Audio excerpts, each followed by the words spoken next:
Hello, Facebook, Google Plus, and now Twitter. It's been a long time since I've done Sports Recap Wednesday, and I'll be back on here. I'm going to do two main topics today. The first topic, I'm going to go back and revisit my Buy LSU Sell Oregon video and see what I hit and missed on that video. And then I will fast forward to the state of being a Carolina football fan now. But first, let's get back to that Oregon LSU video I did earlier. So, definitely teams that I hit on and teams that I missed on since. Let's go with Wisconsin. I bought Wisconsin preseason. They were preseason number 11. They are now number 4. Wisconsin did exactly everything I thought they were going to do. Like, they smashed everybody. They scored points. They run all over the place. You may not like the offense because it's very vanilla, but it gives you W's, and that's what matters at the end of the day. The one time that they had to face competition was when Nebraska came to town last week, and they blew Nebraska out. They won by 31 points. Yeah, continue to buy Wisconsin. Yeah, I definitely hit that one. Likewise, I also hit Oregon. Oregon was preseason number 3. They're now number 9. See, now, when I sold Oregon, I was sold Oregon in the context of being a national title contender. I was waiting for them to lose that one game because you knew it was going to happen. They were going to lose that one game that makes them irrelevant to the title.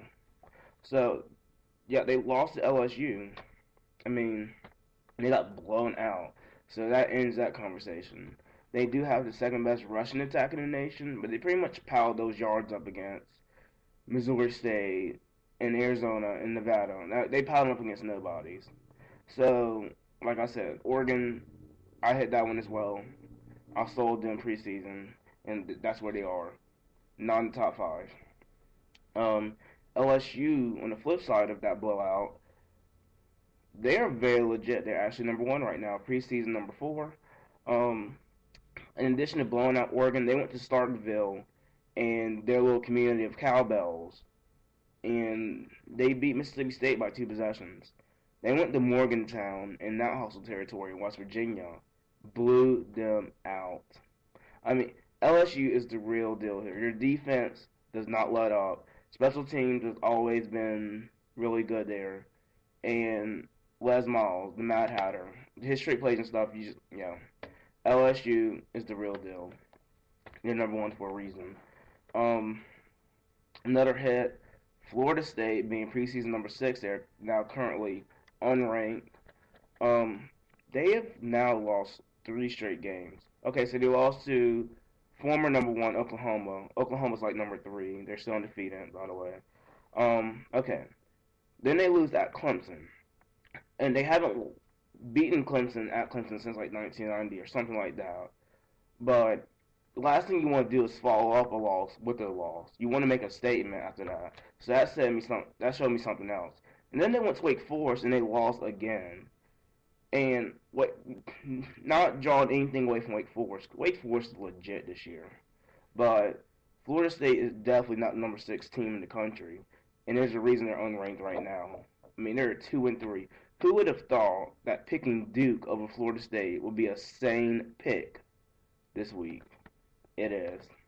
I'm not calling for it, but I would not be opposed for anybody calling Duke over Florida State. It's a total legitimate pick. Um, I missed on Stanford. I'm going to say I missed so far, because Stanford is also a team. Everybody's been hyping up Andrew Luck. They're still talking about him. Um, they think Stanford can be a national title contender. And like Oregon, I'm waiting on Stanford to lose that one game that puts them out of the conversation. Like, all you hear about with Stanford is that Andrew Luck. So it sounds like they don't have anybody else. They have USC on the schedule. They have Oregon on the schedule. They have Notre Dame on the schedule. They have games they can lose, and all you need is that one game for me to turn this miss into a hit.